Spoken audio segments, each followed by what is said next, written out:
Bienvenidos y bienvenidas a Platicandito, con un espacio de entrevistas y análisis, voces de Nicaragua y el mundo. ¿Es posible salir de la dictadura de los Ortega Murillo mediante la vía electoral, mediante la vía democrática? La oposición toda en Nicaragua ha dicho sí y apuesta a unas elecciones libres, transparentes, inclusivas, que deberían estar precedidas por reformas electorales profundas. El régimen de Ortega ha planteado unas supuestas reformas electorales que han tenido un total rechazo en la sociedad nicaragüense. Bienvenidos a Platicandito. De ese tema y temas conexos estaremos conversando el día de hoy con nuestra invitada. Hola Héctor, bienvenido nuevamente también a Platicandito. Bueno, estas reformas limitan la participación amplia, plural y en igualdad de condiciones a los candidatos y a los partidos políticos. Pero sobre eso vamos a estar ahondando hoy con Ana Margarita Vigil. Ella es de UNAMOS, es abogada y es cientista político o política. Hola Ana Margarita, ¿qué tal? Bienvenida a Platicandito. Gracias por acompañarnos. Muchas gracias, Héctor y Tamara. Siempre un placer estar en Platicandito. Y este es mi primer Platicandito con Tamara. Antes solo con vos, Héctor, había estado. Bienvenida de nuevo, Ana Margarita. Ana Margarita, estas reformas, supuestas reformas que el régimen presentó el pasado 12 de abril han tenido un rechazo absoluto en la sociedad nicaragüense. Pero, ¿qué pretende el régimen de Ortega al intentar pasar estas reformas? ¿Cuál es su objetivo? Bueno, mira, Daniel Ortega sabe que tiene que los ojos están puestos en las elecciones en Nicaragua y él quiere legalizar, poner en papel, trasladar al papel el Estado represivo y trasladar facultades que puedan facilitarle aún más el fraude electoral. Daniel Ortega está pensando, yo no me quiero ir del poder y por tanto, si me veo obligado a tener que hacer algunas reformas y concesiones, me voy a apropiar más bien ahorita para que la ley me proteja y para poder legalizar el Estado policial con mayor control de la policía y para ponerle más restricciones a los partidos políticos. Y si de repente le cortas la cabeza a candidatos o le cortas la cabeza a partidos políticos, decir, pero era legal porque está en la ley. Es un Daniel Ortega que sabe que está aislado, que sabe que no cuenta con el voto popular y tampoco cuenta con la estructura que le garantizó los fraudes electorales en los años anteriores porque se le voltearon. Entonces él quiere legalizarlo para suplir ese tema. Es clarísimo porque estas reformas ni siquiera son un maquillaje para decir estoy haciendo reformas, es un absoluto retroceso en la situación de los derechos y libertades de cara a elecciones libres. Ana Margarita, el 21 de abril se cerró el periodo de consultas de esta iniciativa de reforma electoral del régimen. ¿Cuáles son los plazos para que quede aprobada esta iniciativa? Y en tu opinión, ¿vos crees que quede así, que pueda quedar así esta iniciativa o que puedan haber algún tipo de concesiones por parte del régimen? Todo hace indicar que se van a aprobar esta semana. En efecto, según los tiempos de la ley electoral, digamos, el primer hito electoral en la ley electoral es la conformación de los consejos electorales departamentales, que tienen que estar conformados a más tardar el 7 de junio.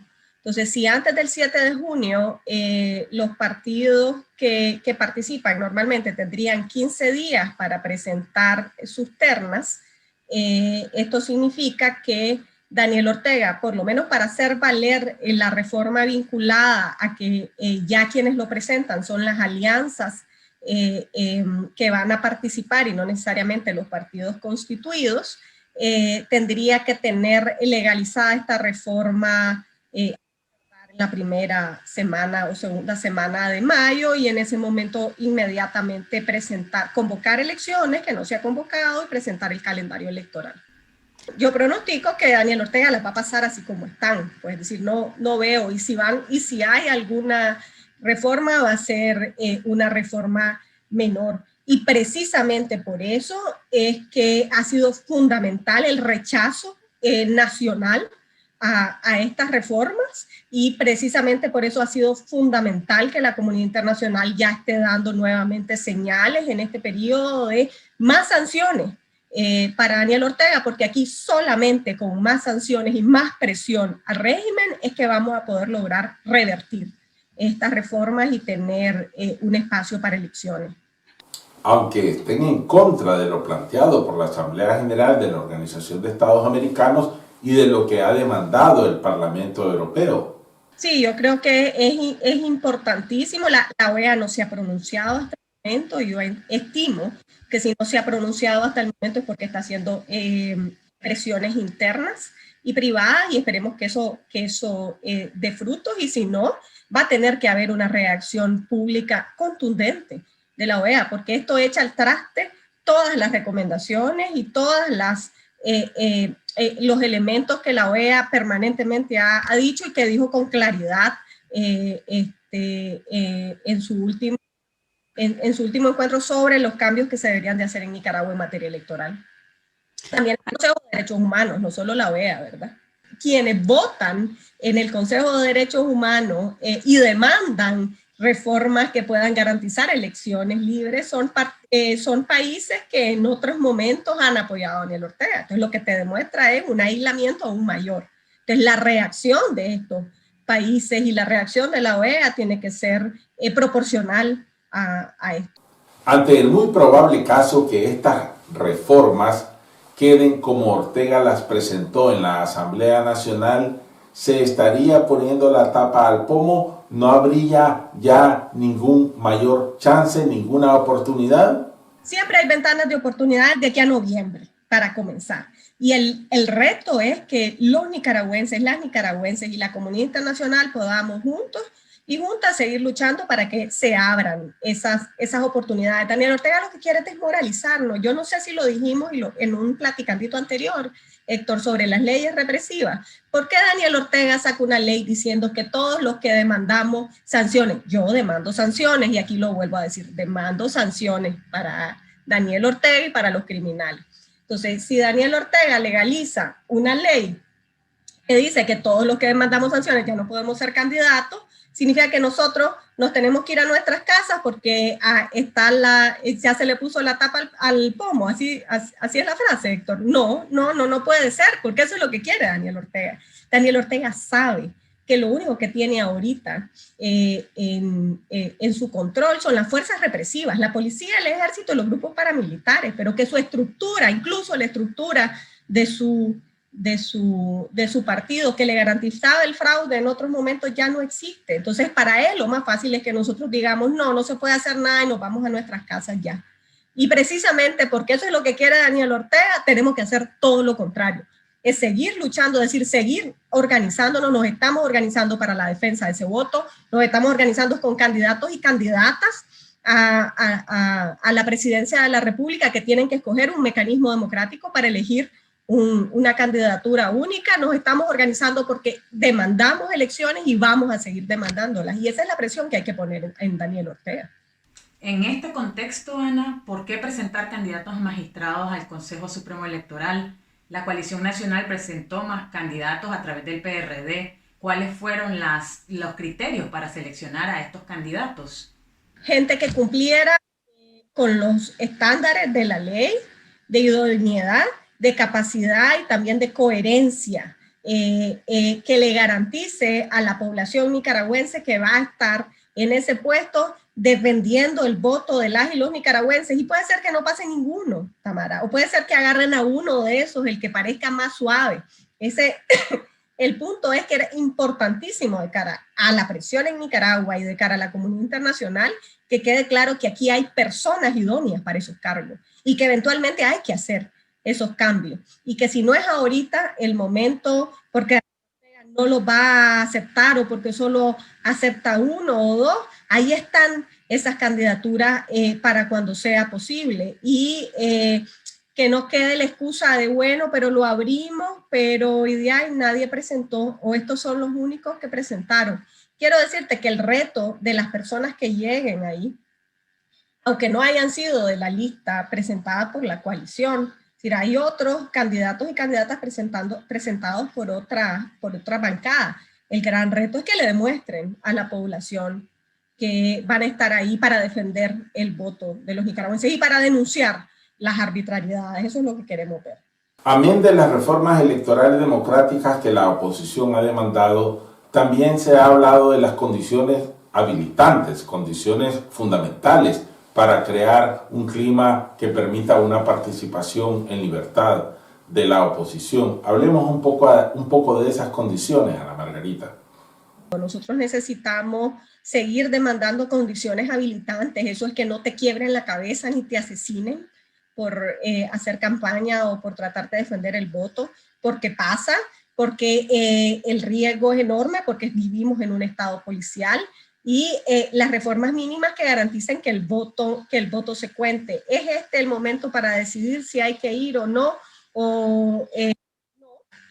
Hay que seguir presionando y hay que organizarse como que si vamos a ir, pero si al final o en algún momento es clarísimo que Daniel Ortega le corta la cabeza a todos los candidatos, vamos a ir a avalar a un candidato que el único que vaya sea uno potable de Daniel Ortega. Posiblemente no, posiblemente ahí la población dirá no hay condiciones y no vamos, y nos movilizamos para demandar que hayan elecciones, pero en este momento lo que estamos demandando es que hayan esas condiciones y que haya la posibilidad de tener esas elecciones, y tenemos las candidaturas para hacer frente a eso, y estamos organizando el tendido del país, y hay que seguirlo trabajando y organizando. Y como te digo, para Daniel Ortega, lo mejor es que nosotros mismas seamos los que digamos, no, como no hay condiciones, yo ya no voy ahorita. Distinto es más adelante, en efecto, cuando te terminen de cortar la cabeza, o cuando en efecto sea imposible y virtualmente imposible y no haya ni una ventana de oportunidades para aprovechar esto. Pero mientras esa ventana de oportunidades exista para salir de Daniel Ortega, hay que prepararse para esas elecciones.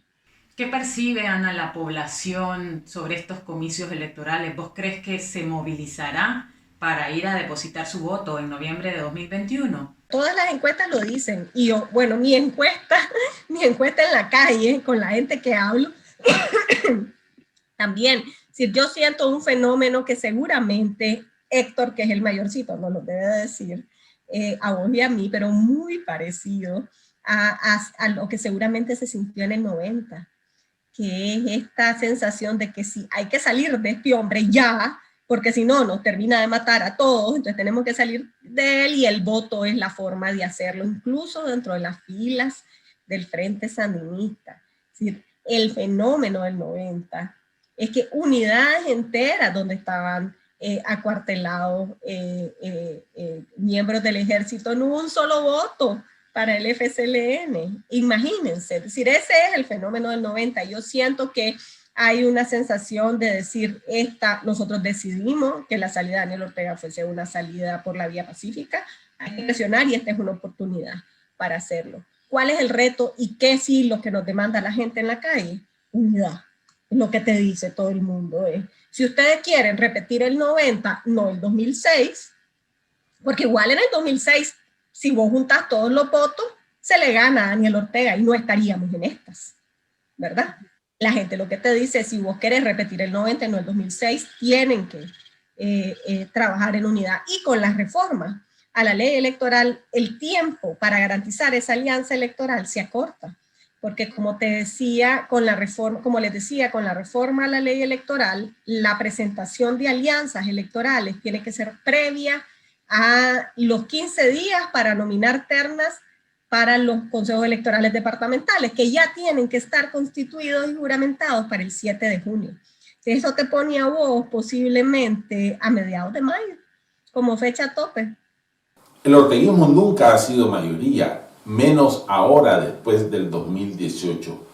Aunque se dieran condiciones aceptables para que la oposición participe en las elecciones de noviembre y participe de alguna manera, no van a existir condiciones idealmente democráticas en esas elecciones, precisamente porque se trata de enfrentar a una dictadura. Por supuesto, si a Daniel Ortega hay que arrancarle el poder y hay que hacerlo y garantizarlo con una buena defensa del voto y con un voto masivo. Pero para garantizar ese voto masivo, la gente, los nicaragüenses, tenemos que sentir que es posible salir de Daniel Ortega, y eso lo logramos generando la esperanza en la unidad también. Y también lo generan espacios como el de la semana pasada, cuando todos los candidatos y candidatas a la presidencia rechazaron las reformas electorales, y cuando vemos este documento firmado por todos los grupos de oposición, por los principales grupos de oposición, es decir, eso genera esperanza. Yo creo que este tiene que ser un llamado también a la reflexión de la necesidad de esa unidad para poder aprovechar la ventana de oportunidades de las elecciones y sacar a Daniel Ortega. No es legitimarlo, no es posicionarnos como segunda fuerza, no, nada de eso, no da tiempo en Nicaragua para eso. Necesitamos salir de Ortega para que terminen de una vez por todas los secuestros y detenciones ilegales de personas que son presas y presos políticos, para que haya justicia por las personas asesinadas, para que deje de haber terror en el campo de este país, para que los familiares y activistas y opositores dejen de tener en sus casas cercados por fuerzas paramilitares o policiales. Tenemos que salir de Daniel Ortega. Ana, tu nombre figura en una lista de la Unidad Nacional Azul y Blanco de ser candidatos, postulantes a ser candidatos. ¿Por qué vos querés ser candidata a diputada? Sí, en efecto, en la Unidad Nacional comenzamos ya un proceso de elecciones internas primarias para la selección de candidatos y candidatas que después serán presentados en el proceso ante la coalición, y esperamos eventualmente en el proceso en una unidad más amplia electoral. Yo me lancé como precandidata departamental. El proceso no ha acabado, no ha habido elecciones todavía, estamos ahorita eso va a ser en mayo, y me lancé porque creo que puedo contribuir desde ahí. ¿No sabes, Tamara, cuántos años tenés vos? ¿Cuántos años tengo yo? Bueno, un poquito menos que vos, yo ando por los 40. Bueno, somos más o menos contemporáneas, yo tengo 43, y de estos 43 años he pasado 15 en la lucha en contra de Daniel Ortega. Es decir, cuando Daniel Ortega se quedó en el poder en el 2006 con un 8% que no se contaron y que hubiera podido hacer la diferencia con una segunda vuelta, nosotros tuvimos esa reflexión colectiva, y yo la tuve también interna, de este hombre va a comenzar a hacer todos los cambios institucionales y el quiebre para establecer una dictadura, y tenemos que evitarlo. Y por eso desde entonces nos comenzamos a poner las pilas en denunciar los abusos, en denunciar las violaciones a derechos humanos, en buscar unidad con distintos espacios para que no se cerraran esas puertas. Han sido 15 años de lucha, y yo creo que si se abre la oportunidad ya, como se está abriendo, para hacer los cambios desde el Ejecutivo y desde el Legislativo, para que todos esos reveses que hizo Daniel Ortega se compongan, para que Nicaragua deje de ser el segundo país más pobre de América Latina, para que haya justicia, para que deje de ser uno de los más altos en violencia contra las mujeres. Yo quiero ser parte de esa solución, y creo que puedo hacerlo. Ya, es decir, en Nicaragua tenemos 15 años sin haber tenido la oportunidad de hacer cambios reales, porque estaba una dictadura. Y si se abre la oportunidad de votar esa dictadura, y lo vamos a hacer, vamos a necesitar meterle el diente completo en esa Asamblea Nacional a leyes para desmontar la institucionalidad de la dictadura y establecer una institucionalidad fuerte, con una policía que deje de asesinar y de acosar, con un ejército que sea profesional, si es que vamos a tener o decidir no tener, donde haya procesos de justicia, donde haya cambios de todas esas autoridades que avalaron a esta dictadura y la represión, y donde haya leyes que nos ayuden a salir de la pobreza, leyes específicas además para espacios de este país que exponencialmente más que los demás, como la zona del corredor seco, como los municipios del corredor seco, como la costa Caribe, donde podamos abordar de verdad la situación de las mujeres en este país de cara al acceso real a la tierra, a los recursos y a una vida sin violencia. Y yo creo que yo puedo trabajar en eso. Uno puede en su metro cuadrado, y estoy convencida, hacer cambio por las personas que están a tu alrededor, y eso lo puede hacer cualquier persona, esté donde esté. Y en Nicaragua tenemos mucha experiencia de eso, porque es una sociedad súper solidaria. Somos el país, fíjate que lo dicen las estadísticas, donde mayor voluntariado hay en América Latina. Es decir, las nicaragüenses tenemos una vocación de estar metidos o en temas de defensa ambientales, o apoyando en las iglesias, etcétera. Y entonces uno puede hacer los cambios, pero cuando llegas al poder legislativo y al poder ejecutivo, esos cambios que puedes hacer en tu metro cuadrado se expanden exponencialmente, porque lo puedes hacer con toda la sociedad. ¿Sabes lo que es lograr lo que los ticos lograron hace 60 años y salir de la pobreza y garantizar educación de calidad para todos y todas? Para eso requerís un legislativo y un ejecutivo comprometido con eso. Y como te digo, yo quiero ser parte de ese cambio. Pero no va a ser fácil. No, nunca es fácil. Nunca es fácil, pero es posible. Y yo creo que hay un montón de ejemplos que te demuestran que es posible con voluntad, con eficiencia, con honradez, generando puentes entre personas que piensan distinto. Yo estoy convencida de que Nicaragua es una sociedad en donde por la impunidad, por las heridas abiertas, hay mucha polarización. Y uno de los grandes retos va a ser eso, va a ser poder establecer mecanismos de verdad y de justicia para que dejemos de ver hacia atrás y comencemos a ver hacia adelante. Es decir, esta Asamblea Nacional de la Transición, la Asamblea Nacional post Daniel Ortega, va a tener que instaurar los cambios que tienen que durar por lo menos 50 años para poder garantizar una Nicaragua que salga de la situación tan extrema en la que se encuentra ahorita. Muchas gracias, Ana Margarita, por haber estado con nosotros en Platicandito una vez más, y agradecemos tus declaraciones y tus consideraciones y muchos éxitos en tu precandidatura como diputada. Nos vemos la próxima semana. Bueno, esto ha sido todo por hoy. Gracias, Ana, por habernos acompañado, y a ustedes les digo siempre que nos pueden ver en el canal de YouTube de Platicandito, y si no, a través de nuestras plataformas digitales en Facebook o Twitter. Nos vemos el próximo viernes.